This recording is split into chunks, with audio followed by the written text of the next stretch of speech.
Voilà, donc bonjour à tous. Comme prévu, comme annoncé, on se retrouve aujourd'hui pour une vidéo FAQ. C'est la première sur la chaîne. Donc j'avais lancé cette idée pour fêter les 50 000 abonnés de la chaîne. Et vous m'aviez donc envoyé vos questions sous le post en question et sur Instagram. Donc j'ai sélectionné environ une quarantaine, je crois, de questions auxquelles je vais répondre.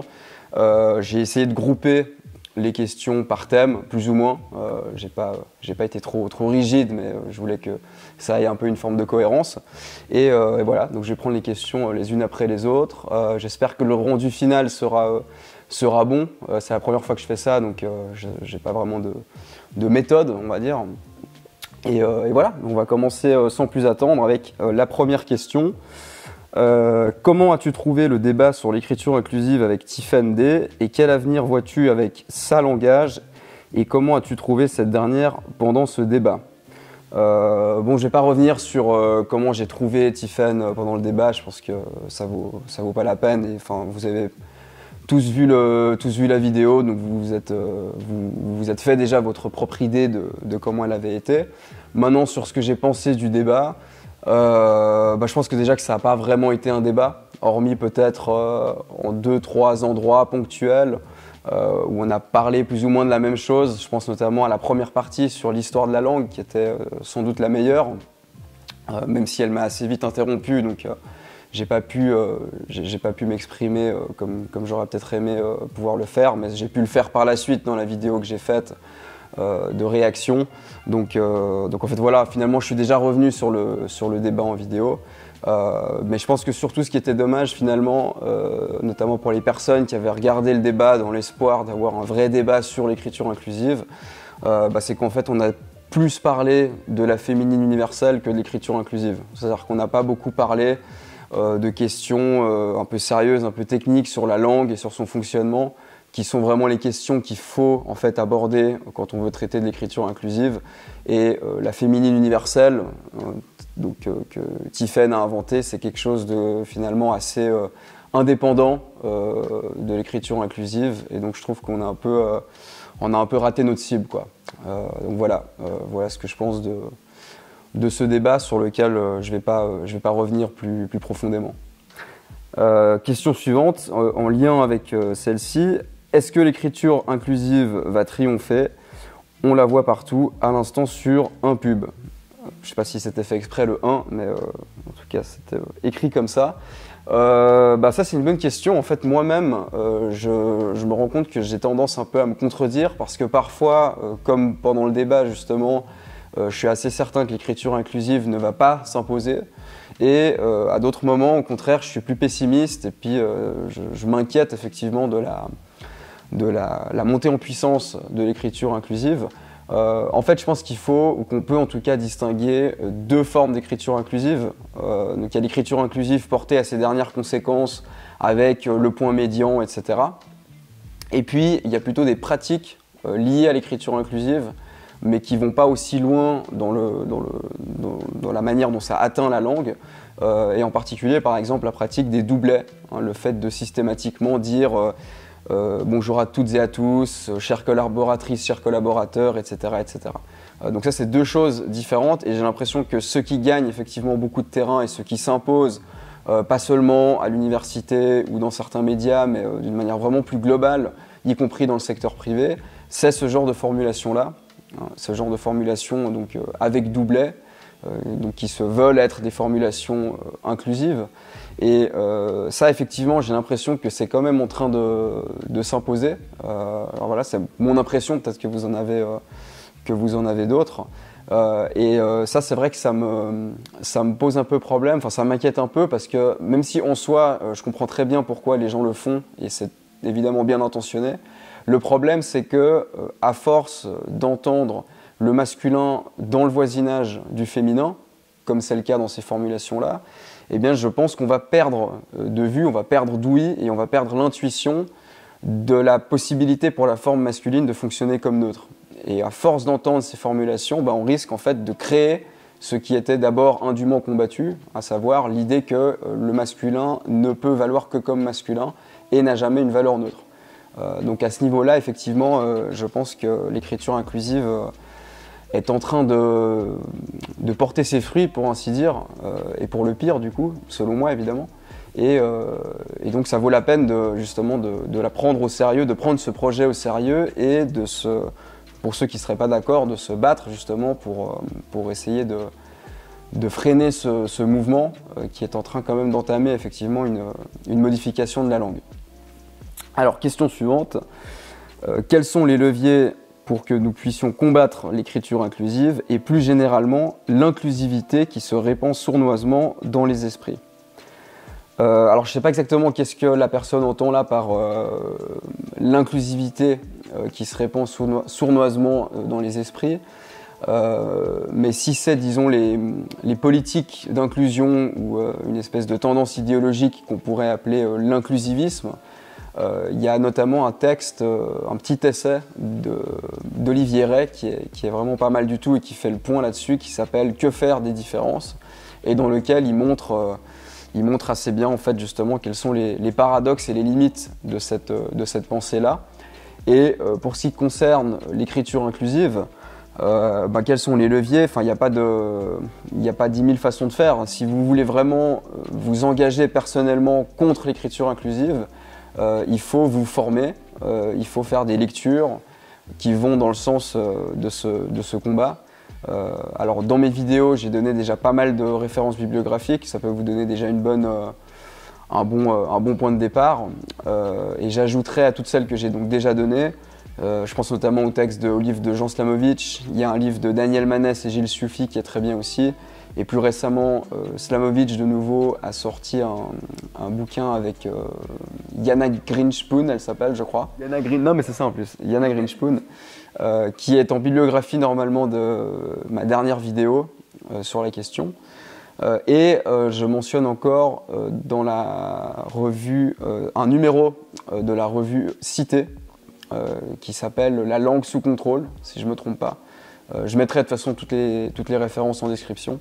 Et voilà, ce numéro de la revue Cité aussi est consacré justement en fait, aux deux éléments de la question, c'est-à-dire à l'inclusivisme en général et plus particulièrement à l'écriture inclusive. Et donc, mais voilà, c'est important en tout cas de faire ces lectures qui sont parfois un peu sèches, un peu difficiles, mais dont on ne peut pas se passer si on veut sérieusement combattre l'écriture inclusive, parce que juste se contenter de dire c'est moche ou pourquoi changer la langue alors qu'elle a toujours été comme ça, ça a vraiment très très peu de valeur dans le débat. Donc voilà, si on veut s'investir, il faut prendre le verbe au sérieux et véritablement s'investir, justement. Question suivante. Donc ça, c'est une question qui m'a été posée plusieurs fois. Pourquoi La Cartouche? D'où vient ce pseudo? Alors je crois que j'en avais déjà parlé, peut-être pendant l'entretien chez Valeurs Actuelles. Tout simplement parce que au moment où j'ai décidé de créer cette chaîne, j'avais un peu un tic de langage avec certains de mes amis.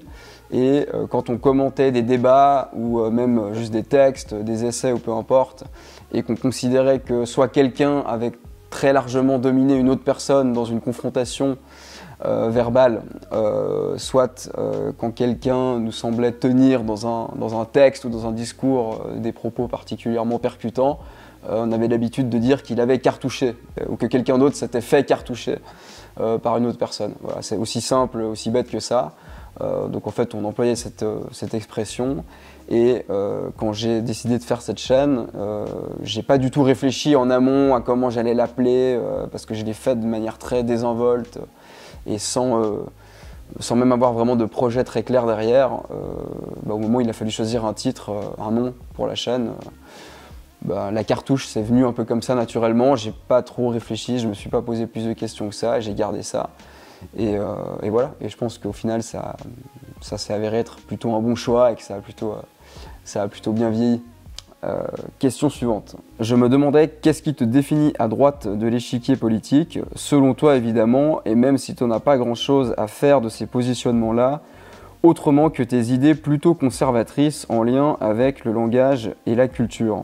Je pense que c'est justement ça. Je pense que c'est certains sujets dont j'ai parlé et surtout les positions que j'ai défendues par rapport à ces sujets-là qui sont des positions sur ces sujets-là qui sont connotées assez clairement à droite, de manière probablement justifiée aussi, hein, c'est pas, de toute façon je m'en cache pas, même si effectivement comme la personne le dit dans sa question, je m'en fiche un peu, c'est vrai, ça m'est un peu égal, mais je pense particulièrement à ma position sur le rap et sur l'écriture inclusive, et aussi sur certains mouvements sociaux. Voilà, c'est des sujets par rapport auxquels certaines prises de position critiques comme celles que j'ai pu prendre vous rangent tout de suite de facto à droite, même si effectivement on pourrait être un peu plus fin, et même si je pense que certaines des choses que j'ai dites sur ces sujets-là, j'en étais où? Des positions sur les... Voilà, donc je reprends, je sais plus trop où j'en étais, en fait j'ai dû me frotter l'œil droit. Je pense que certaines idées que j'ai défendues en fait sur ces sujets sont pas particulièrement en tant que telles des idées de droite. Enfin, elles tendent à être connotées comme ça aujourd'hui, mais je pense pas qu'elles le soient fondamentalement. Donc voilà. Mais encore une fois, c'est vrai que c'est pas finalement c'est pas très important à mon avis. Prochaine question. Ah oui, alors ça c'était une très très longue question. J'ai été obligé de la tronquer parce qu'en fait sinon ça aurait été le sujet d'une vidéo en tant que telle. Donc voilà, désolé à la personne en question, j'ai pas pu prendre sa question dans l'ensemble, mais j'en ai gardé le principal, c'était le début et c'était je pense l'essentiel. Dans de nombreuses vidéos, tu sembles disqualifier tout mouvement qui porterait atteinte à l'ordre politique institué. Est-ce que cette disqualification se fait uniquement sur la base d'un rejet des principes et valeurs actuelles des pseudo-mouvements contestataires, ou es-tu conservateur au point de penser que toute tentative insurrectionnelle est en soi toujours mauvaise ou vaine, à la manière de certains royalistes, voire même dans la lignée de la critique des marxistes formulée par Dostoïevski dans Les démons? Cette question en amène plusieurs autres, comme sa conséquence nécessaire. Tu sembles considérer que les hommes ne peuvent faire corps les uns avec les autres qu'à condition de s'avilir intellectuellement et moralement, constituant alors une foule ou masse informe gouvernée par des instincts grégaires. Donc ça c'est une très très bonne question. La réponse est non. Non, je disqualifie pas de fait tout mouvement insurrectionnel ou toute association de personnes dans le but de s'opposer à un ordre ou à une réalité qu'ils jugent menaçante ou injuste.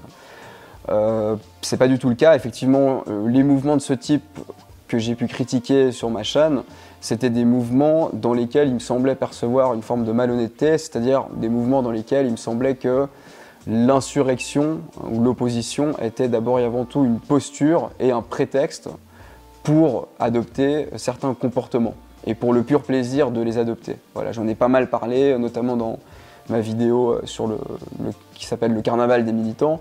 Donc je ne vais pas revenir là-dessus, mais c'est vraiment ça que je cible, mais je ne cible pas le fait même de se liguer, de former un corps pour opposer une force à une autre force qui est vécue comme illégitime ou injuste. Et je pense que quand un pouvoir, quand un ordre est injuste... non, it's okay. Quand un ordre est injuste, c'est tout à fait normal que les personnes qui le subissent cherchent à le renverser, ou en tout cas à le modifier et à faire entendre leur voix. Et j'ai absolument aucun mépris, bien au contraire, pour ces mouvements-là. Et quelqu'un d'ailleurs m'avait demandé justement en commentaire de la vidéo sur le carnaval si du coup je considérais que les gilets jaunes par exemple c'était du carnaval. Et non, pas du tout. Pas du tout. Je ne mets pas dans le même panier les mouvements sociaux comme ceux des gilets jaunes par exemple à ceux dont je parle dans mes vidéos et dont j'ai pu parler récemment. Question suivante. Est-ce autorisé de suivre ton compte si on est de gauche? Bah évidemment que c'est autorisé, je suis même content qu'il y ait des gens, et je sais qu'il y a des gens effectivement de gauche aussi qui sont abonnés à ma chaîne et qui me suivent, et donc j'en suis très content parce que le but de cette chaîne c'est pas du tout d'être une chaîne de droite contre la gauche, c'est pas du tout ça. Moi je fais pas des vidéos contre la gauche, je fais des vidéos sur des sujets. Alors il se trouve que souvent effectivement mes positions, pour revenir à la question de tout à l'heure, me caractérise comme étant de droite, et donc on peut imaginer que je suis dans une logique de confrontation binaire à la gauche, mais à la base c'est pas du tout ça le projet. Et voilà, je défends certaines idées, je propose certaines analyses, certaines interprétations, et après je suis content aussi qu'il y ait des gens qui me suivent, y compris pour me critiquer ou pour proposer certaines nuances ou ou éventuellement même pour me dire, pour me montrer que je me suis trompé à tel ou tel endroit. Ouais. Et puis ça donne lieu parfois à des discussions, que ce soit en commentaire ou plutôt d'ailleurs sur Instagram notamment. Donc voilà, je suis tout à fait content qu'il y ait des gens d'autres sensibilités politiques à la base qui me suivent et qui soient capables d'apprécier mes vidéos, même en ayant un regard critique dessus, quoi. Donc ça c'est très bien, et ça me fait penser aussi à quelque chose que j'ai dit récemment, c'est que je trouve que trop de personnes appréhendent leur sensibilité politique, idéologique, comme si il s'agissait d'appartenir à un club. Et donc une fois que vous avez choisi votre camp, vous acquiescez systématiquement à tout ce qui vient de votre camp et vous refusez systématiquement tout ce qui vient du camp d'en face ou d'un autre camp. Et ça, je pense que c'est tout à fait dommage, et ça encourage certainement pas l'intelligence. Donc voilà, je suis d'autant plus content justement qu'il y ait une diversité de sensibilités parmi les gens qui m'écoutent, que l'entre-soi justement ne mène à rien, quoi. Enfin, ne mène à rien de très complexe ni de très productif. As-tu déjà été malmené dans la vraie vie par des personnes qui n'aiment pas ton parti pris en vidéo? Merci pour ton travail.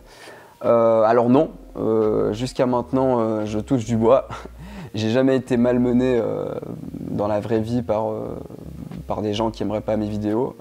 Au contraire, en fait, voilà, quand ça m'arrive d'être abordé à cause de mes vidéos, c'est toujours par des gens qui aiment bien ce que je fais, et donc c'est toujours des moments agréables, voilà, où je discute avec des personnes qui me suivent. Mais non, jusqu'à maintenant, j'ai pas été malmené. Et d'ailleurs, je profite de l'occasion pour remercier...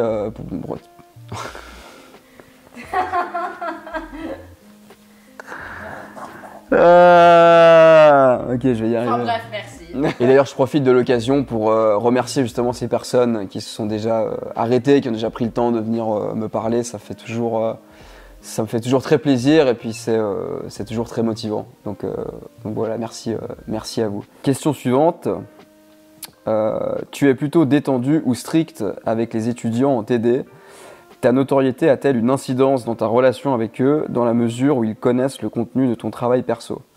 Alors non, j'ai pas pu noter d'incidence jusqu'à maintenant de mon travail sur YouTube, sur mon travail en tant qu'assistant. Et est-ce que je suis strict ou détendu? Moi, je pense être plutôt détendu, plutôt sympa, mais c'est pas à moi qu'il faut poser la question.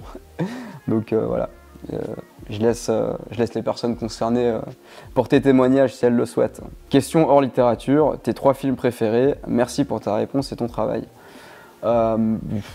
Difficile pour moi de répondre à ça parce que j'ai pas l'impression d'avoir vraiment des films préférés, parce que je suis pas un grand cinéphile. What? Tu m'as déconcentré maintenant. J'étais en train de dire quoi? Je suis pas Ah ouais, je suis pas vraiment... Oui, voilà, c'est ça. C'est qu'en fait, je suis pas vraiment un grand cinéphile. Enfin, c'est-à-dire que j'aime bien regarder des films, mais j'en regarde peu. Et peu souvent. Et je suis pas du tout un connaisseur. Enfin, j'ai vraiment une culture cinématographique assez maigre. Donc voilà, j'ai pas vraiment comme ça 3 films préférés. Je pense que le film que j'ai le plus regardé, il y a un moment déjà, mais j'ai une période où j'étais absolument fan, et je l'aime toujours ce film, c'était Casino de Scorsese. Je pense que c'est le film que j'ai le plus vu, dont j'ai le plus parlé, donc je pourrais dire que c'est dans cette mesure-là mon film préféré, quoi. Enfin tout en fait, l'atmosphère, la voix française de De Niro. C'est vrai que j'ai regardé ce film uniquement en VF, mais parce que je suis absolument fan de la voix française de De Niro. Dont le comédien qui doublait De Niro d'ailleurs est mort, je crois, il y a 2 ans malheureusement. Et non, bah, tout le film est incroyable, les personnages, le personnage joué par Joe Pesci est absolument fou, je sais plus comment il s'appelle d'ailleurs. Mais Sharon Stone, elle est super aussi, enfin tout est trop bien dans ce film, jusqu'à cette dernière scène avec The House of the Rising Sun, et la scène des gars qui se font, enfin des protagonistes en fait qui se font tuer. Qui se font. What's politically correct to say, les gars, Qui se font, ouais, qui se font tuer dans un champ où je sais plus trop où c'est, qui se font enterrer à moitié vivants. Oh là là, bref. We're gonna cut this. Bref, je vais arrêter d'essayer de décrire ce film, mais juste, voilà, super film, mon film préféré. Question suivante. On n'a jamais identifié les coupables, mais je crois savoir qui a allumé la mèche. Et les grands Manitou s'en doutaient aussi. Quel est ton ratio homme-femme regardant tes vidéos? Ce ratio te paraît-il cohérent et pourquoi? Alors, la dernière fois que j'ai regardé, c'était plus ou moins 90% d'hommes et 10% de femmes. Donc voilà, donc un ratio très inégalitaire. Est-ce que ça me paraît cohérent? J'en sais rien. Enfin, cohérent par rapport à quoi? Je sais pas trop. J'ai pas l'impression d'avoir un contenu qui soit spécialement calibré pour une audience masculine. Mais après, je sais que, enfin, on m'a dit qu'apparemment YouTube, d'une manière générale, était une plateforme qui était davantage consommée par des hommes que par des femmes. Donc de ce point de vue-là, c'est cohérent. Après, dans l'absolu, pourquoi il y a un tel écart, bah, très franchement, je sais pas. Voilà. Je saurais pas répondre. Question suivante. On sent un traitement de faveur chez toi vis-à-vis du rap de Booba. Mis à part la forme qui est maîtrisée, de qualité et séduisante, j'en conviens tout à fait, ne penses-tu pas qu'il reste un cheval de Troie majeur au service du matérialisme et de l'abrutissement général? Bah, du matérialisme peut-être, de l'abrutissement, je pense que c'est plus compliqué que ça. Je pense pas que la musique de Booba soit fondamentalement une musique abrutissante, même si on pourrait isoler et prendre plein de passages de certains de ses morceaux. Où, évidemment, on pourrait être tenté de dire « Ah ben oui, c'est complètement abrutissant ». Mais je pense quand même qu'il y a de l'intelligence dans sa musique et dans ses textes, qui a un sens de l'image, un sens de la formule, un sens de une espèce de syntaxe particulière qui le rendent justement, à mon avis, intéressant et qui font que je l'ai beaucoup écouté un temps, et notamment le Booba de la première époque, enfin le premier Booba, quoi. Mais après, cette question, en fait, elle pose surtout la... Hein? Why are you laughing? It's just a funny name, Booba.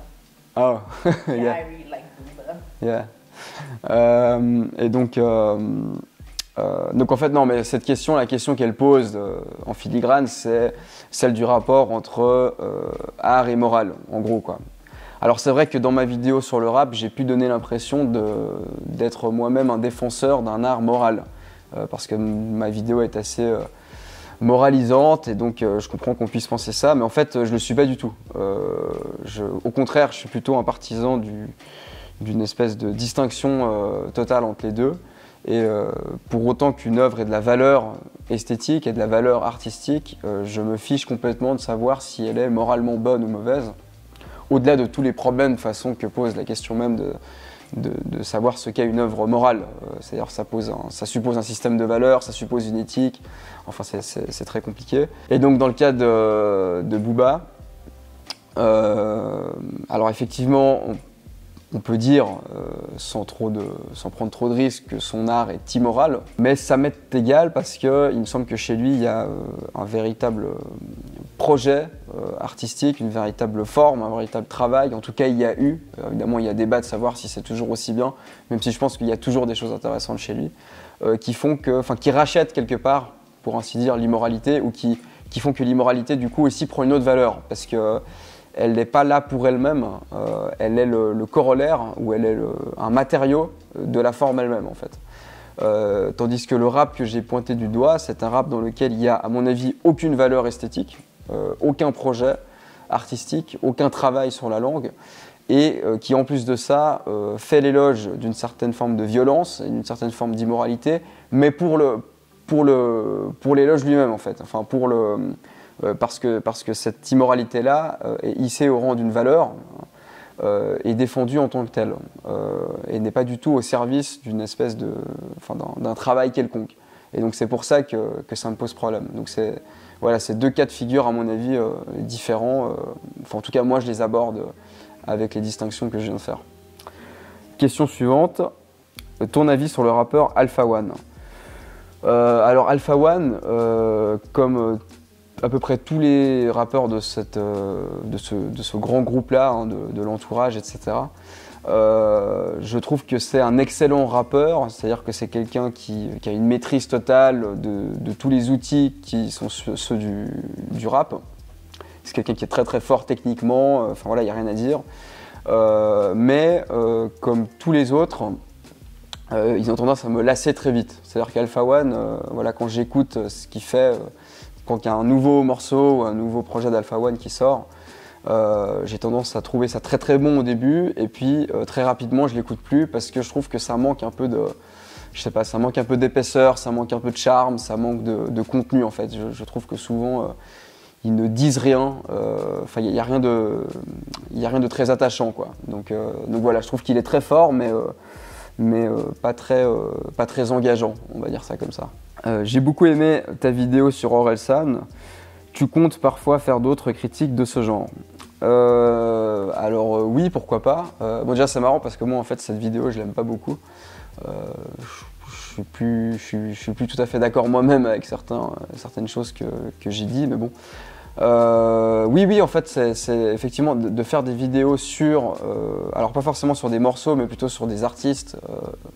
C'est une chose à laquelle j'ai pensé plusieurs fois. Notamment, j'avais une vidéo, enfin ça fait un moment que j'aimerais faire une vidéo sur Nekfeu. Alors pour l'instant, je m'y suis pas vraiment penché encore de manière sérieuse. J'ai pas encore engagé le travail que ça supposerait. Donc là, j'ai rien, mais c'est une idée que j'ai depuis un moment. Et donc voilà, à voir si je la concrétise à un moment donné ou pas. Mais dans l'idée, en tout cas, oui, c'est un genre de vidéo que je pourrais tout à fait refaire. Prévois-tu de faire des vidéos d'échange, interviews, débats avec d'autres intervenants ou spécialistes? Bien que ce ne soit pas l'ADN de ta chaîne, j'ai trouvé le format du débat vraiment intéressant. Oui, alors ça c'est une idée aussi, pareil, que j'ai de manière un peu vague dans la tête depuis un moment, mais c'est vraiment quelque chose que j'aimerais faire effectivement, de faire d'introduire d'autres formats dans la chaîne, donc d'autres formats que celui que j'ai fait jusqu'à maintenant, où je parle tout seul devant la caméra, et d'inviter effectivement des personnes, alors soit pour débattre, soit pour juste discuter, soit même pour interviewer tout simplement des personnes et donc me mettre en retrait pour mettre d'autres gens en valeur. C'est quelque chose que j'ai envie de faire. Pour l'instant, je ne l'ai pas encore fait parce que ça suppose quand même, ne serait-ce que matériellement, d'un point de vue pratique, ça suppose un dispositif, une certaine maîtrise que je n'ai pas forcément encore. Donc il faudrait que je me penche vraiment sur la question ou que je fasse appel à des gens pour m'aider. Mais là aussi, dans l'idée, c'est quelque chose que je me vois tout à fait faire et que j'aimerais faire. Dites-moi d'ailleurs si l'idée vous paraît bonne ou si vous avez d'autres suggestions de type de vidéos que je pourrais faire à l'avenir. J'aimerais bien voir à l'avenir. Ouais, c'est la même chose. Non, c'est pas la même chose. Mais oui, c'est la même chose. Question suivante, comptes-tu participer à d'autres débats? Oui, je compte participer à d'autres débats. Enfin, je suis ouvert à l'idée. Je pense aussi que c'est un bon exercice, mais évidemment, ça dépend pas de moi. Enfin, ça dépend pas que de moi. Et donc, pour autant qu'on me le propose, je suis tout à fait pour participer à d'autres débats. Prévois-tu de faire des fiches de lecture, entre parenthèses romans, en les rattachant à des sujets de société actuels? Alors, j'avais pas forcément prévu les choses dans ces termes-là, mais oui, c'est tout à fait quelque chose que je pourrais faire. Ça rentre en fait dans le cadre de quelque chose que j'ai en tête depuis un moment et puis qui m'avait été suggéré aussi en commentaire dans ma dernière vidéo et qui consisterait à faire plus de vidéos sur des choses que j'apprécie et pas uniquement sur des choses qui m'agacent ou que j'essaie de combattre. Et donc dans le cadre de cet autre type de vidéos-là, effectivement le fait de faire des vidéos voilà, sur des livres en les présentant, puis en proposant même certaines analyses et en articulant effectivement les livres en question à des sujets d'actualité, c'est quelque chose que j'aimerais bien faire et que je prévois de faire. Salut, j'adore ta chaîne et tes analyses. Justement, question, comment traites-tu un sujet? As-tu toujours la même méthodologie? Merci pour ton travail. Merci à toi pour ton message et pour ta question. Alors, est-ce que j'ai toujours la même méthodologie? Oui, je pense. C'est-à-dire que généralement, en fait, il y a deux cas de figure possibles. Soit il y a un sujet que j'ai envie de traiter et donc je commence par coucher sur le papier les idées, le savoir que j'ai déjà sur ce sujet-là. Et puis ensuite, je cible certaines lectures par rapport au sujet en question. Je fais mes lectures, je prends des notes et puis à la fin, j'essaye de mettre ensemble tout ce que j'ai retenu de mes lectures, les arguments que j'en ai tirés, etc. Ou alors, ça arrive moins souvent, mais ça peut arriver aussi, c'est des lectures que j'ai en cours qui m'inspirent des sujets de vidéo. Je pense notamment que c'est ce qui s'est passé pour la vidéo sur l'imagination que j'avais filmée en décembre, qui m'a été inspirée par ma lecture de Baudelaire. Enfin, je lisais les salons, hein, et dans le salon de 59, il y a ces fameux paragraphes de Baudelaire sur l'imagination. Et en fait, je suis parti de là, et puis du coup, ça m'avait donné envie de faire une vidéo sur la question. Et donc, je suis passé ensuite de Baudelaire à Sartre et aux autres auteurs dont je parle dans la vidéo. Mais voilà, c'est les deux cas de figure. Généralement, ça se passe toujours d'une manière ou de l'autre. Question suivante. Tu as déjà pensé écrire un livre avec tes propres analyses sur les sujets que tu traites en vidéo? Alors, bonne question. Oui, en fait, ça m'a même déjà été proposé l'année dernière par une petite maison d'édition. Alors, je ne l'ai pas encore fait parce que c'est vrai que j'ai pas énormément de temps, donc voilà, pour le moment, j'ai pas eu le temps de le faire.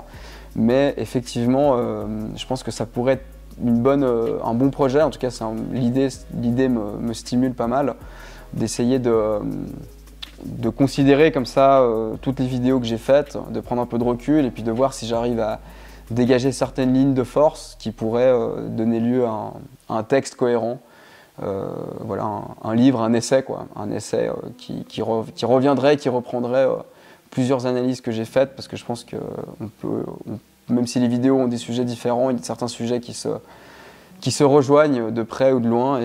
Et voilà, en tout cas, je pense que ça aurait du sens de le faire. Et voilà, pourquoi pas le faire à un moment donné, mais c'est vrai que pour le moment, en tout cas, j'en ai pas forcément le temps. Envisages-tu de laisser s'exprimer ta plume autrement qu'en vidéo, essai, roman, 3 petits points? Alors ça, c'est une question qui m'a été souvent posée. Oui, alors je le fais déjà en fait.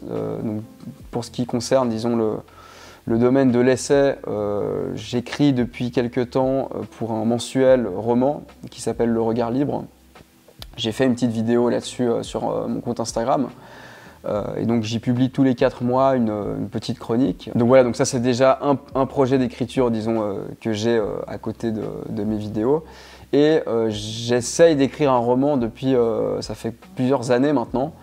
En fait, j'ai un roman en cours qui est... alors ces 2 dernières années, à cause des vidéos notamment, je l'ai un peu laissé de côté parce que c'est vrai que quand j'ai du temps libre, je me suis plutôt consacré aux vidéos. Mais j'ai un projet avec déjà énormément de pages écrites auxquelles il faut que je donne une orientation et une structure. C'est-à-dire que j'ai beaucoup écrit sans trop savoir où j'allais. Et donc je me retrouve avec voilà, des espèces de sections un peu hétérogènes. Et donc voilà, il faut que je reprenne tout ça et que je donne un début, une fin, une certaine orientation au projet, mais il existe, il est là, et j'espère pouvoir bientôt justement revenir dessus, prendre le temps de revenir dessus pour l'achever, quoi. Mais donc voilà, pour répondre en gros à la question, oui, j'ai des projets d'écriture en cours à côté des vidéos. Pour toi, c'est quoi l'amour et l'espoir? Alors pour le découvrir, il va falloir lire mon roman quand il sera prêt.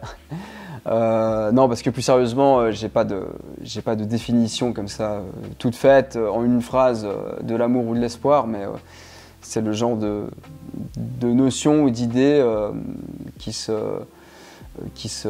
enfin, l'idée qu'on a de ce genre de choses-là, elle se fait plus sentir, je trouve, qu'elle ne se définit à travers un certain comportement, un certain rapport au langage, un certain rapport au monde. Enfin, c'est quelque chose qui se fait plus sentir, je trouve, qui ne se définit. Là, je ne l'ai pas forcément très bien dit, mais en gros, c'est ça mon idée. Mais pour ce qui est de l'amour, il y a deux définitions très connues dans l'histoire de la littérature que j'aime bien, enfin qui sont très différentes entre elles. Il y a celle de Bardamu dans Le Voyage au bout de la nuit. L'amour, c'est l'infini mis à la portée des caniches. Et celle de Proust, je ne sais plus dans quel tome de la recherche, qui dit que l'amour, c'est l'espace et le temps rendus sensibles au cœur. Voilà, je trouve que c'est deux définitions assez puissantes de l'amour. Alors, prochaine question. En tant que doctorant, quel est le sujet de votre thèse et avez-vous déjà publié des articles? Avez-vous été personnellement confronté à la censure académique? Si vous étiez amené à vivre de votre chaîne, arrêteriez-vous de travailler dans le monde académique pour vous y consacrer entièrement? Alors, bon, en deux mots, le sujet de ma thèse, c'est le problème du ton en littérature. Donc, c'est un problème théorique. Il s'agit d'essayer de comprendre qu'est-ce qui, dans le texte, fait qu'on identifie une certaine tonalité, par analogie avec le ton à l'oral, voilà, en gros. Et donc, c'est une notion qui est voisine des notions de style, de voix et de registre. Voilà, donc, j'essaye d'articuler la notion de ton à ces notions-là, tout en essayant de voir si elle a quelque chose d'irréductible. Voilà, en résumé vraiment en gros. Pour ce qui est de la censure, alors non, j'ai pas eu de problème de censure académique au sens où j'ai pas eu de problème dans ma fonction d'assistant. Par contre, l'année dernière, ceux qui me suivent depuis un moment le savent, j'avais été effectivement attaqué par certaines associations universitaires voilà, qui m'avaient dénoncé en fait dans un journal ici.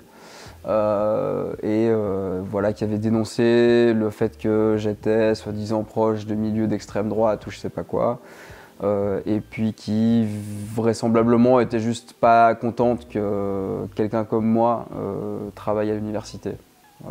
Voilà, donc j'avais été, ça avait fait l'objet d'un article et puis de quelques petites histoires à côté, mais sans plus.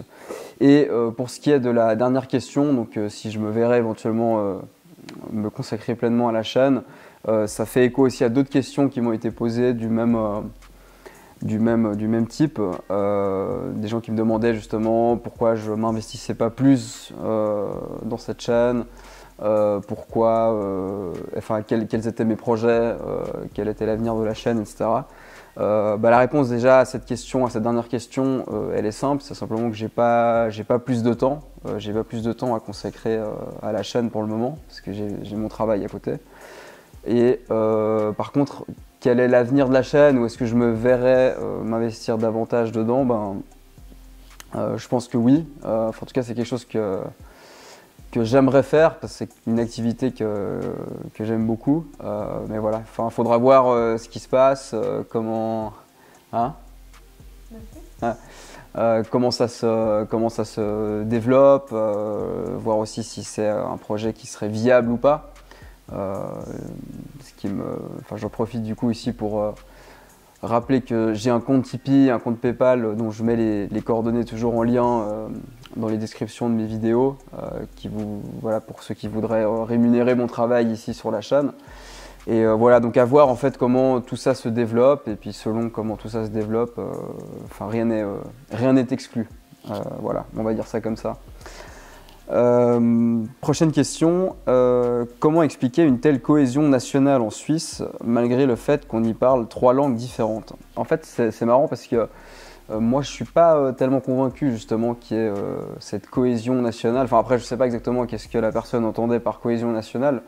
Bien sûr qu'il y a une cohésion nationale en Suisse. Enfin, je pense que c'est un pays qui est plutôt, dans l'ensemble, un pays qui est plutôt uni. Mais le fait qu'on y parle 3 langues différentes et puis qu'on ait 3 régions influencées par 3 cultures différentes, ça m'a au contraire, moi, justement, toujours plutôt conduit à voir la Suisse comme un pays divisé, non pas au sens qu'il y aurait des divisions au sens, comment dire, antagonique du terme, mais au sens où il y a quand même 3, voilà, il me semble, 3 sensibilités quand même assez différentes. Et je me rappelle que moi, plus jeune, quand je rencontrais par exemple d'autres enfants en vacances, je me sentais toujours plus proche des Français que des Suisses alémaniques par exemple. Donc voilà, je trouve que la question de la cohésion nationale suisse, justement, c'est plus une question à mon avis qu'un fait bien établi, quoi. Mais bon, après ça, c'est justement mon opinion basée sur mon expérience personnelle du pays. Question suivante. Quel est ton parcours scolaire? Quel genre d'élève tu étais? Alors, je dirais que j'ai eu un parcours scolaire assez classique jusqu'au lycée. J'emploie les termes français parce que la plupart d'entre vous êtes français. Donc jusqu'à ce qu'on appelle le collège en Suisse.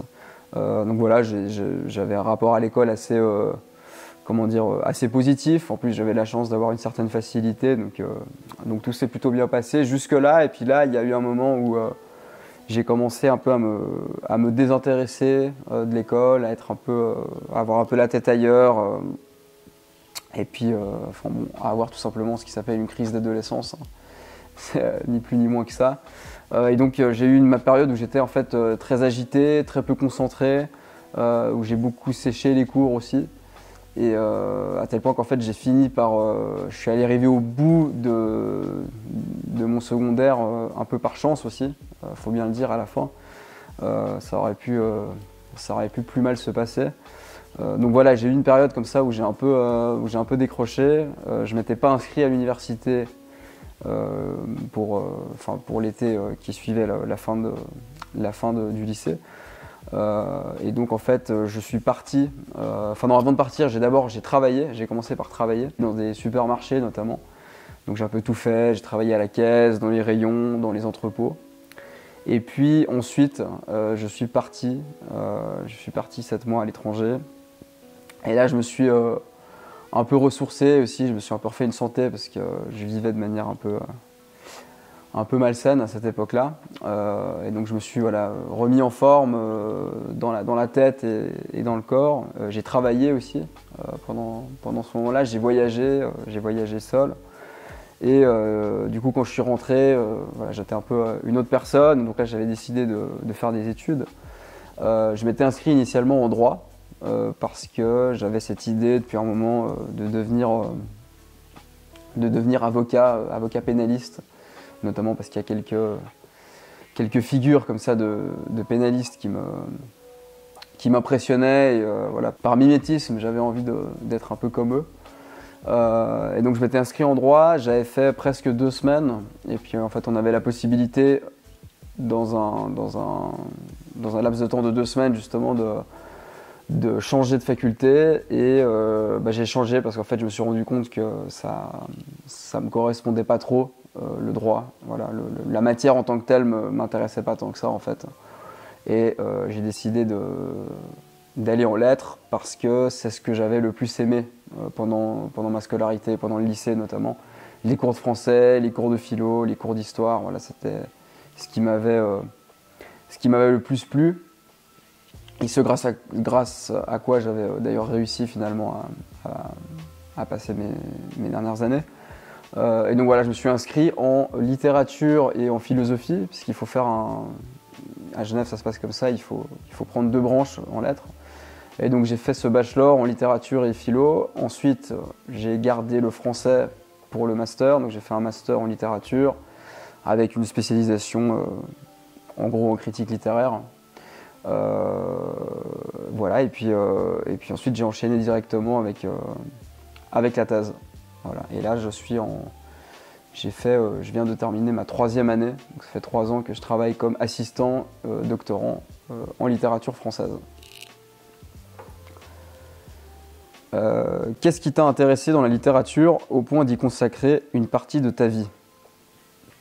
Alors ça c'est une bonne question. Enfin, je ne sais pas s'il y a, il n'y a pas quelque chose, il n'y a pas un élément comme ça que je pourrais mentionner qui est ce qui m'a le plus intéressé dans la littérature. Je pense simplement que la littérature contient potentiellement, hein, en puissance, à peu près tout ce qui peut exister, tout ce qui peut se faire et tout ce qui peut constituer, tout ce qui peut faire l'intérêt, l'angoisse, la passion, la curiosité d'un être humain et à plus forte raison d'un être humain en société. Enfin, voilà, je dirais que la littérature c'est un peu un condensé de tout ce qui peut, voilà, nous interroger, nous préoccuper, nous enthousiasmer, mais présenté avec une densité, une concentration et une forme qui fait que ça nous permet d'avoir une certaine prise sur des éléments, sur des données qui normalement existent dans un état beaucoup plus diffus et du coup qui est beaucoup plus difficile d'appréhension.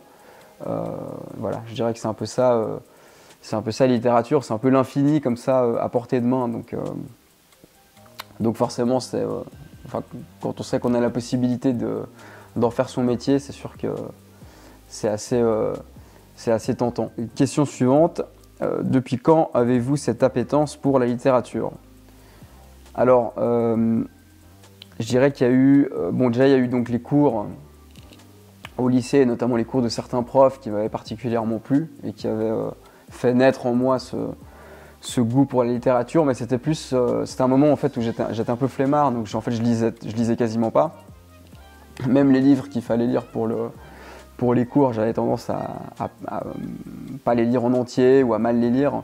Mais par contre, ça avait développé en moi en fait une espèce de goût pour les cours sur la littérature. Donc j'aimais écouter ces professeurs-là, voilà, ça m'intéressait, mais j'avais un rapport encore assez passif, disons, à la littérature. Et puis ensuite, il y a eu 2 moments. Il y a eu ma lecture du Voyage au bout de la nuit de Céline avant que je commence mes études et qui a, à mon avis, joué un rôle même dans le fait que je choisisse finalement justement d'aller en lettres, parce que ça avait été un peu un bouleversement pour moi. C'était un livre qui était tellement différent de ce que j'avais déjà lu et qui tout simplement m'a, je sais pas, a eu un impact sur moi assez énorme. Donc il y a eu ça, et puis ensuite il y a eu mes études et les cours que j'ai suivis. Et là c'était vraiment, voilà, j'ai suivi des cours vraiment extraordinaires avec des professeurs extraordinaires, et donc ça a fait que conforter le goût que j'avais commencé à développer. Ça a fait que l'exacerber, et voilà. Et donc ça m'a vraiment donné envie. De nouveau, j'étais un peu fasciné par certains enseignants et fasciné par leur culture, par la manière dont ils étaient capables de parler des textes, mais pas seulement, de la manière dont ils étaient capables de parler du monde d'une manière plus globale à partir des textes. Voilà, tout ça, ça m'a donné envie en fait d'arriver d'aspirer à arriver à ce niveau, et puis à avoir cette espèce d'aisance dans la langue et dans la culture, dans la pensée, etc. Question suivante, ton top 3 des philosophes les plus inspirants, ceux dont tu te réfères dans ta vie quotidienne. Alors j'ai pas du tout de philosophe comme ça que je lis tous les jours ou même toutes les semaines, qui seraient des sortes de guides pour moi. Je fonctionne pas du tout comme ça. Maintenant, si je devais isoler comme 3 philosophes qui m'ont peut-être plus marqué que d'autres au moment où je les ai lus, ce serait peut-être Rousseau, David Hume, et peut-être Nietzsche, même si en fait finalement j'ai vraiment pas lu grand chose de Nietzsche, mais la généalogie de la morale notamment, c'est une lecture qui m'avait beaucoup stimulé et puis beaucoup impacté aussi. Il y avait peut-être aussi l'éthique de Spinoza, ça commence à remonter, mais je me rappelle que c'était aussi une lecture qui m'avait pas mal marqué. Mais voilà, en fait, moi, c'est plus des problèmes de philosophie qui m'ont marqué que des auteurs. Et je pense qu'on gagnerait parfois justement à penser davantage la philosophie en termes de problèmes, hein, de questions, qu'en termes d'auteurs. C'est un peu un des sens de l'entreprise de la philosophie analytique, justement. C'était de passer d'un paradigme où on réfléchit par auteur à un paradigme où on réfléchit plutôt par question, par problème. Et donc voilà, moi, voilà, il y a certains problèmes philosophiques qui m'ont particulièrement marqué, comme par exemple celui du libre arbitre. La question des valeurs aussi, la philosophie des valeurs, l'ontologie des valeurs, voilà, est-ce que les valeurs existent, si oui, comment, sous quelle forme, etc. Est-ce qu'elles sont naturelles, est-ce qu'elles ne sont pas naturelles. Et puis également la question de l'identité personnelle et l'identité à travers le temps. Voilà 3 exemples de 3 questions qui m'ont beaucoup occupé, sur lesquelles j'avais travaillé aussi en tant qu'étudiant en philosophie. Et voilà, c'est plus comme ça en fait que la philosophie, mon rapport à la philosophie passe du coup plutôt par des questions comme ça, par des problèmes que par des auteurs. Le dernier livre que tu as lu. Alors le dernier livre que j'ai lu, c'est un tout petit roman d'Octave Mirbeau qui s'appelle Les Mémoires de mon ami, et donc qui raconte l'histoire. Donc vous avez un premier narrateur en fait, dont un des amis vient de mourir. Et vous avez la femme de cet ami qui remet au narrateur un manuscrit qu'elle a découvert de son mari, dans lequel il racontait en fait sa vie sous la forme d'un journal. Et donc ensuite c'est ça le texte qu'on lit, c'est ce journal.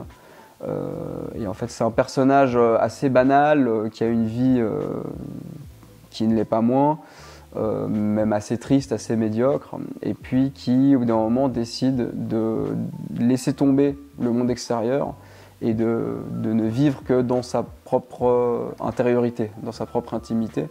Donc il est constamment avec ses pensées, avec ses rêves et avec ses livres. Donc il fait rentrer le monde en lui-même, pour ainsi dire. Et donc en fait, il rappelle un peu le Désessinte de Huysmans. Et c'est plus intéressant dans ce sens-là, il anticipe, il annonce un peu des personnages très importants de la littérature du XXe, et notamment de Camus, de Sartre et de Céline. Il anticipe un peu sur les Roquentin, les Meursault et les Bardamu, dans sa manière de décrire la société, d'en relever le caractère souvent absurde. Voilà, il y a quelque chose d'intéressant en fait dans cette espèce de modernité du personnage, on pourrait dire, parce que c'est un livre qui paraît en 89, si je dis pas de bêtises, et qui annonce en fait certains sujets qui seront ceux des décennies à venir. Donc voilà, c'est ça le dernier livre que j'ai lu. Rien d'extraordinaire, mais c'était quand même une bonne lecture. Prochaine question. Quels livres et ou écrivains vous ont inspiré, influencé, bouleversé ou dégoûté? Ouais, alors ça c'est une question aussi qui m'a été beaucoup posée. Alors déjà, j'en ai parlé récemment en fait avec certains de mes collègues, et puis on a fait tous le même constat, c'est que depuis qu'on est en thèse, on lit beaucoup moins de romans notamment que pendant nos études.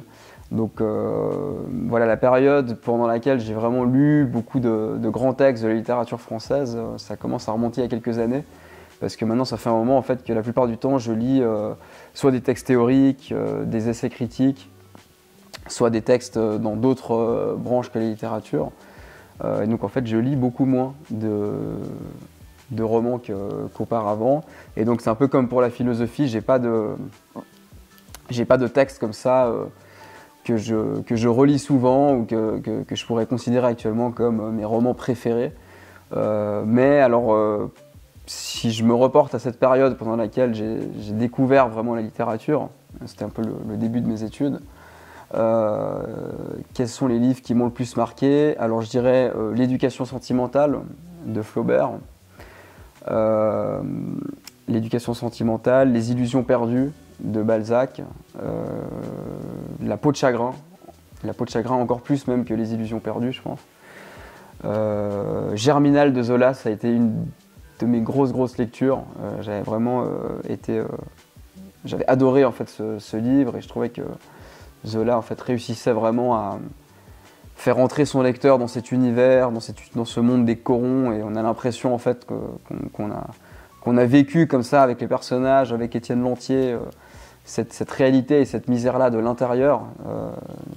Je trouve que voilà, le pari de Zola est totalement réussi et c'est vraiment une œuvre assez incroyable.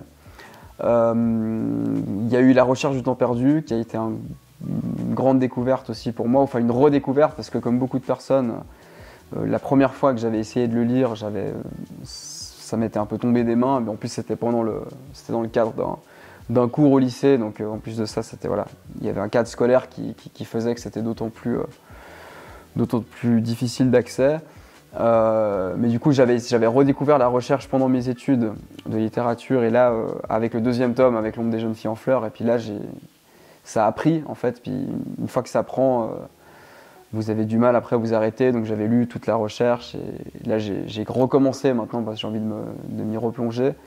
Et c'est vrai que c'est quelque chose qui a été beaucoup dit, et je trouve que c'est pas exagéré, mais La recherche du temps perdu de Proust, c'est vraiment un livre qui, si voilà, quand vous êtes vraiment rentré dedans, que vous êtes pris par la lecture, que vous appréciez cette lecture, c'est un livre qui vous change et qui change votre rapport au monde, qui change votre rapport à certains événements, à certaines réalités du quotidien qui peuvent paraître tout à fait banales, mais dont Proust réussit à souligner toute l'épaisseur et toute l'intensité qu'elle recèle. Et donc en ça change votre rapport au monde, et donc voilà, c'est peu dire du coup que c'est une des lectures qui m'a marqué. Il y a eu Le voyage au bout de la nuit, évidemment, j'en ai parlé un peu tout à l'heure. Il y a eu des textes de Giono aussi, Le chant du monde et Un roi sans divertissement, qui est vraiment un texte assez incroyable aussi. Et bon, franchement, j'en ai lu énormément, donc c'est un peu difficile comme ça d'en isoler quelques-uns. Peut-être le dernier que j'aurais envie de citer, c'est Les années d'Annie Ernaux, que j'avais lu aussi dans le cadre d'un séminaire. C'était la première fois que je lisais Annie Ernaux. D'ailleurs, c'est le seul texte que j'ai lu d'elle, mais j'aimerais vraiment en lire d'autres. Et là aussi, j'ai trouvé que c'était un texte donc c'est un texte voilà, qui articule mémoire individuelle et mémoire collective, qui raconte une histoire collective à travers le point de vue d'une personne, et qui arrive aussi à faire sentir comme ça, avec une apparence de simplicité, mais qui n'est évidemment qu'apparente, le passage du temps et justement la manière dont ces deux plans de l'individuel et du collectif s'articulent les uns aux autres. Voilà, je trouve que c'est vraiment un super texte qui réussit à faire sentir ce qu'il essaye de faire sentir justement. Voilà, ça sera le dernier que je cite. Voilà, ça sera tout pour cette question. Est-ce que j'ai répondu à tout? Oui, j'ai répondu à tout. Alors, question suivante. Des conseils de lecture pour quelqu'un qui lit rarement et qui souhaiterait rattraper son retard en culture littéraire. Alors, là, il n'y a pas de miracle. Il faut lire, tout simplement. Il faut lire, mais j'ai gardé la question parce qu'il y a quelque chose dont on parle pas si souvent que ça.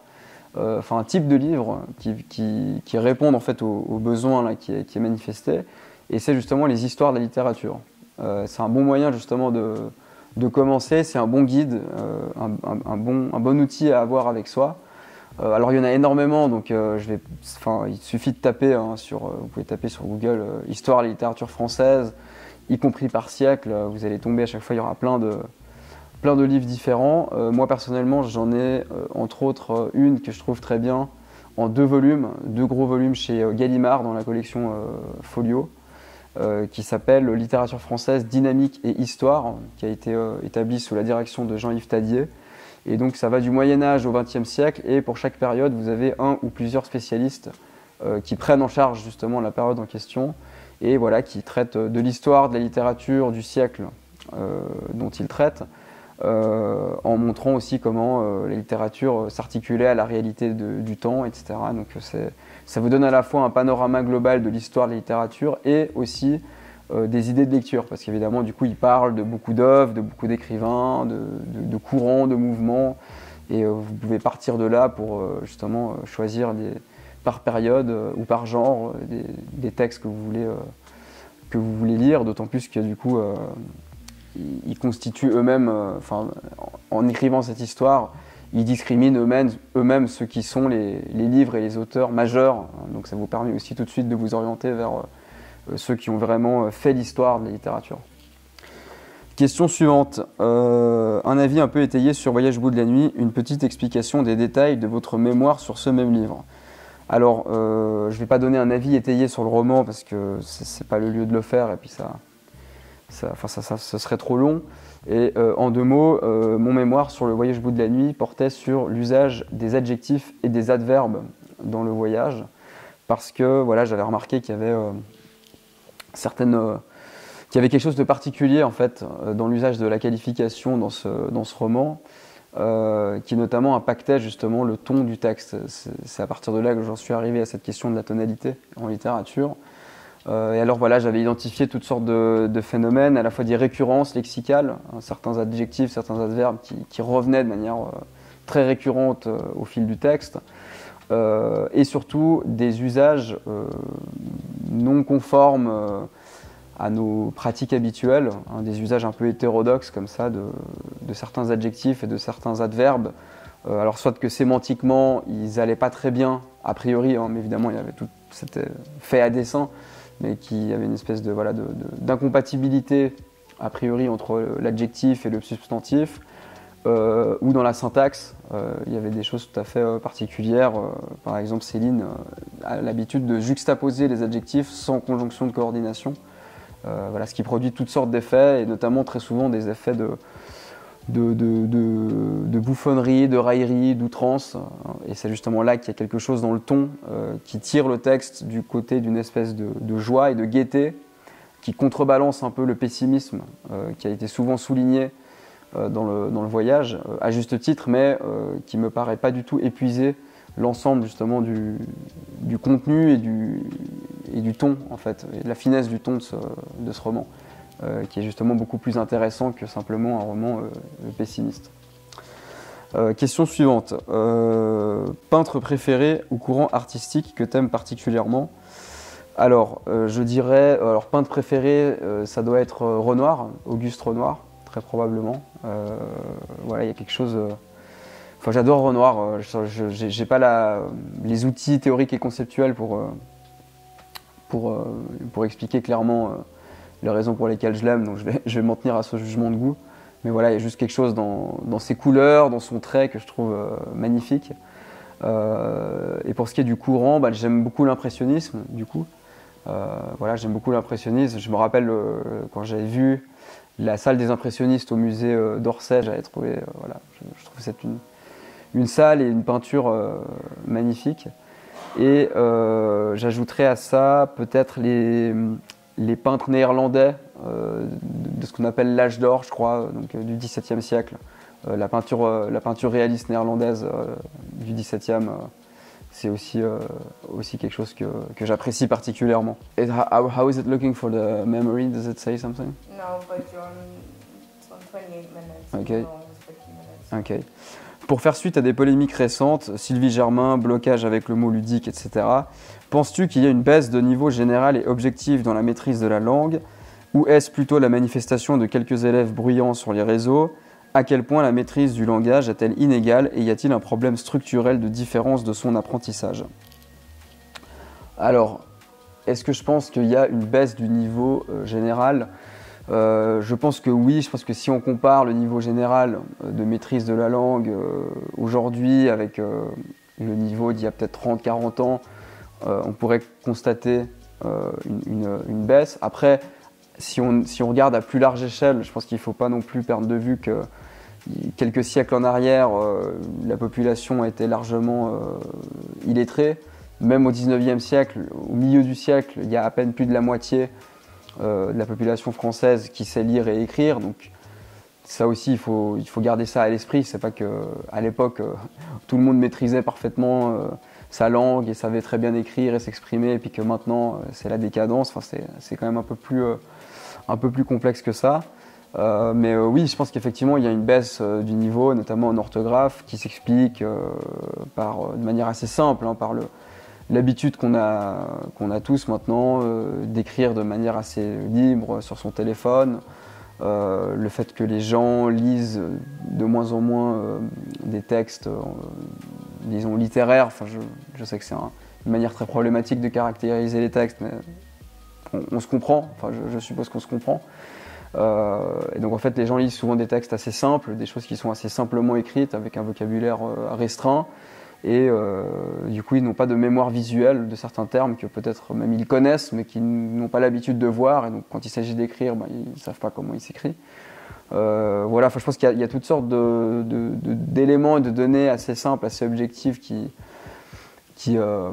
expliquent cette baisse générale de niveau. Et puis, sur la dernière question, ah oui, à quel point est-ce que la maîtrise de la langue est inégale ? C'est clair que selon votre milieu social, selon la famille dans laquelle vous avez grandi, selon le niveau d'instruction de vos parents, vous ne partez pas avec les mêmes armes. Ça, c'est une certitude. Donc c'est clair que pour certaines personnes, l'apprentissage du français est beaucoup plus difficile. Et donc c'est clair qu'il y a une inégalité à ce niveau-là. Ça, c'est sûr et certain. Question suivante. Que faudrait-il faire selon toi afin d'atténuer l'érosion de la langue française ? Bon, j'imagine que par érosion, il sous-entend justement le fait que le niveau de maîtrise de la langue globale baisse. Je sais pas, il n'y a pas vraiment de miracle. Il faut montrer l'exemple, il faut faire un effort d'expression, il faut s'intéresser soi-même à la langue et puis pourquoi pas donner envie aux autres justement de s'intéresser à la langue, d'aimer la langue.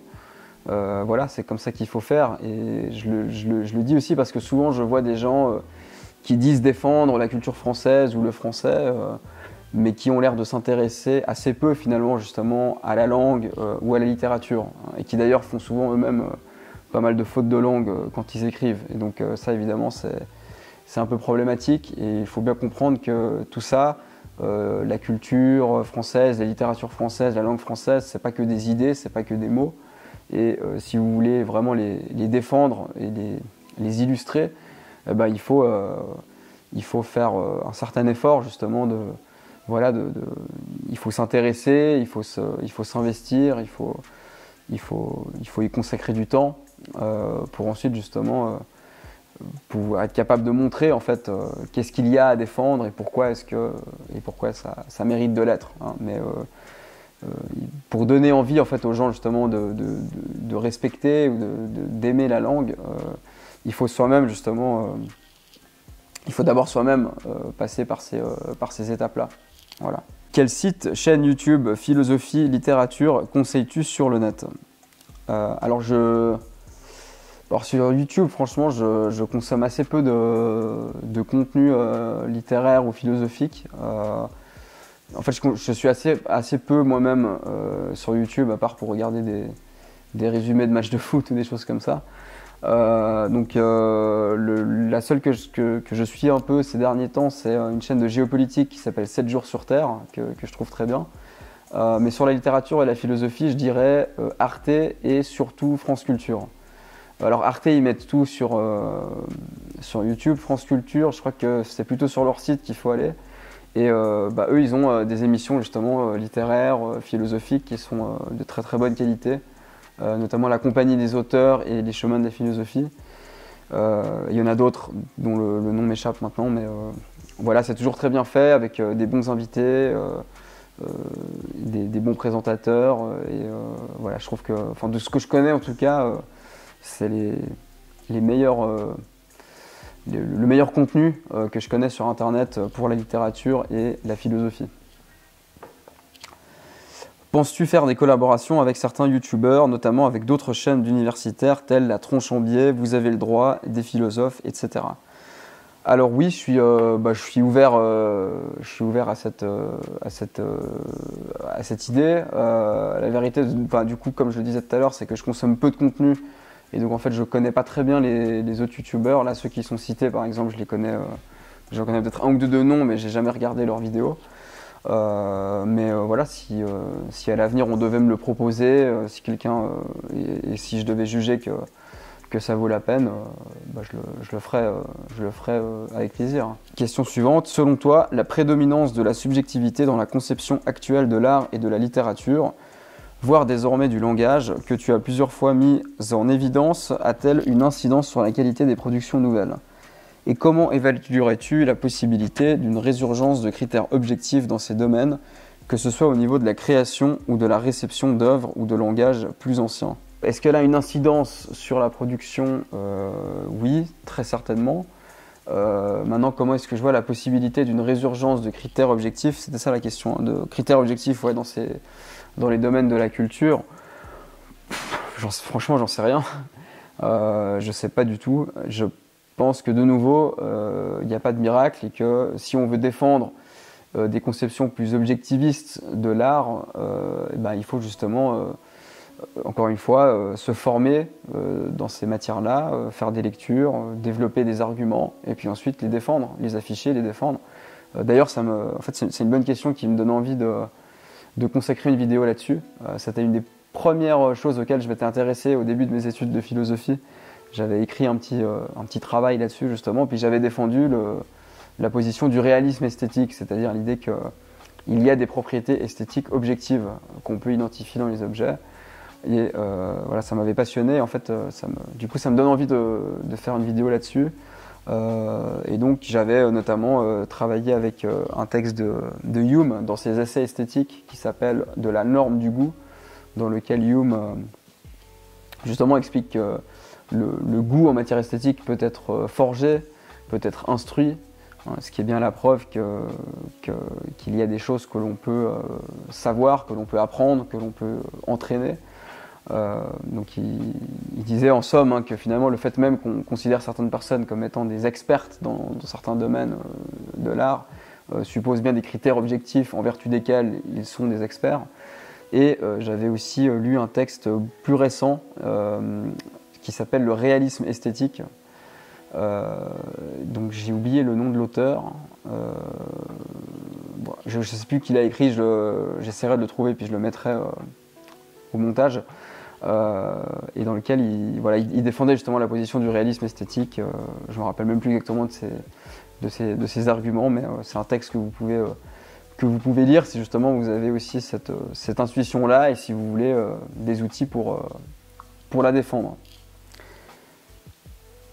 Et voilà, en fait, c'était la dernière question. Donc voilà, je crois que c'était beaucoup plus long finalement que ce que j'avais prévu et imaginé. J'espère que c'était quand même digeste et un tant soit peu intéressant. Voilà, merci encore pour votre soutien, merci encore pour vos questions. Voilà, merci de me suivre et de continuer de me suivre. Ça me fait très plaisir. Et je vous dis à très bientôt pour une nouvelle vidéo.